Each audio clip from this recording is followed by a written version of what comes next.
So they did the devil's tangle, and you can tell that it's their first time because they didn't know that you had to prepare someone before you put it in. And so they did do that. They literally put it in before the Melly prepared the main character.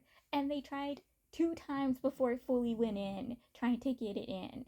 And I was sitting there horrified. Like, I was terrified and upset for the main character. I'm like, no, no, no. Like, read a book.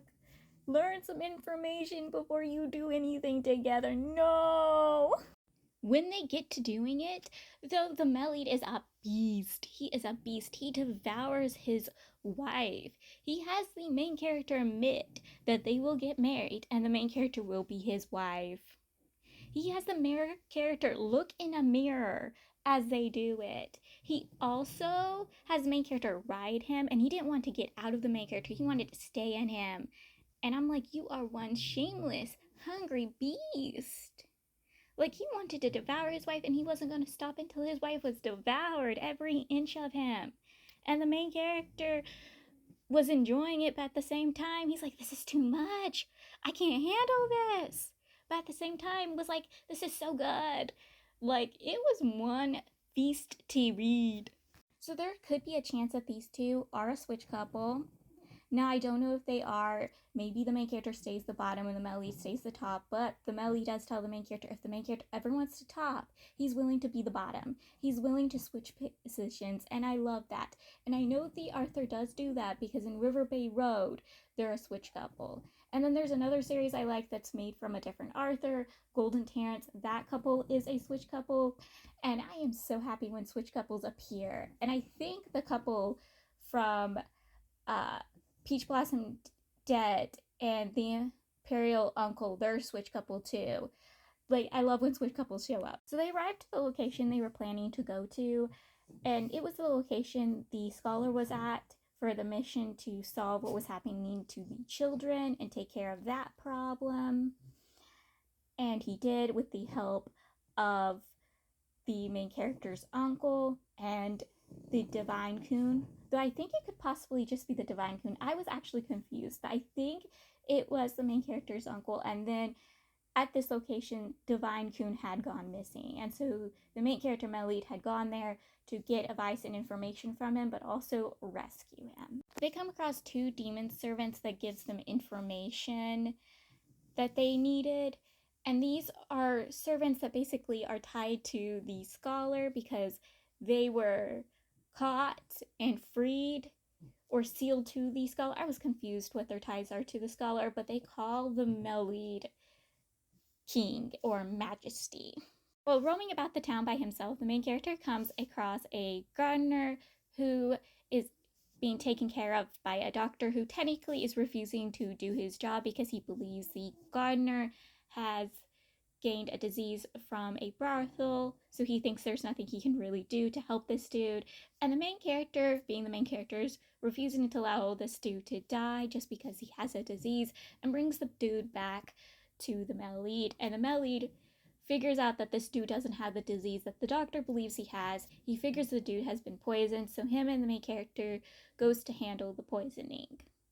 The gardener tells the main character and male lead where he got the disease, which was at a place called the Galaxy. So they go to the Galaxy. It's basically a bunch of brothels made into one humongous city, hidden away. They find a friend of the male lead who is idolized by the main character. Like, the main character loves this dude. He is the main character's favorite poet, even though this dude is a humongous drunkard. On top of finding the male lead's friend, the main character's idol, they find one of the 4 sins. He is trying to make a deal with the male lead, and the male lead is not having this deal. And because he's refusing to take the deal, they're thrown out with the drunkard, and they return back to base. The main character realizes that he didn't have to go all the way to the Galaxy to find a cure for the dude's poisoning, so he makes the cure and gives it to the dude. But the drunkard, he tries taking the cure because he believes it's wine, because he loves wine, and tries drinking it, and the male lead had to take it from him and gift it to the person who actually needed it. Once he's cured, the gardener tells them that he came across the divine. He was the one who told him where to find the main character, and he was possibly going to end up poisoning and sick, and he needed to be cured, and the main character would be the one to cure him. He also tells him that he was supposed to pass information to the person who would cure him of where to find the divine. So they go to the location to find the divine. So there was a scene that had me laughing my head off. So it was the scene where that dude was trying to make the deal with the male lead, and the male lead was refusing, and they got thrown out. What was happening, the main character and the drunkard wasn't part of the whole deal talking thing, because the main character had to protect the drunkard from his fans. These fans, once they recognize who he is, they're all over him. They want his attention, they want his affection, they want him to tell them poems, like they want his full-on attention. And the main character, because he idolizes this dude, is not enjoying it one bit. He wants the dude to pay attention to him. He wants these ravaging fans off of his idols, so he's literally picking fights with them over the drunkard, literally having a cat fight while his husband is trying to get out of it, making a deal with one of the bad guys. Like, it was hilarious. Like, I was enjoying every single second of it. Like, I felt bad for the Melly too. Like, honey, your wife is paying more attention to your drunkard fan than he is to you. Another scene that had me laughing, again, it has the drunkard in it. So it's right after the main character found out that this was his favorite poet. He passed out, woke up. The drunkard is, drunk and passed out. And the male lead's like, oh, we can wake him up. Like, we just need to get a bucket of water and dump it on him. And the main character's like, no, we're not going to do that. And he's like, oh, it's perfectly fine. He's just going to wake up and ask for more wine. And the main character's like, do not dump a bucket of water on this man. He does not deserve that. Leave him alone. Let him wake up on his own. And the male lead is like, we do not have the time for that. So he picks up the bucket of water, dumps it on the dude, and the main character, he's horrified. Like, he's apologizing. He's trying to tell the dude that it wasn't me. And the dude just does exactly what the male lead said. He woke up and is like, where's the wine? I need more wine. And I was enjoying every second of reading that. Like, this is so fun. I wish the drunkard will show up a little bit more throughout the series. Sadly, I figured that this is the only time he really shows up. The main character, the drunkard, and the Melly, they arrived to the location the gardener gave them.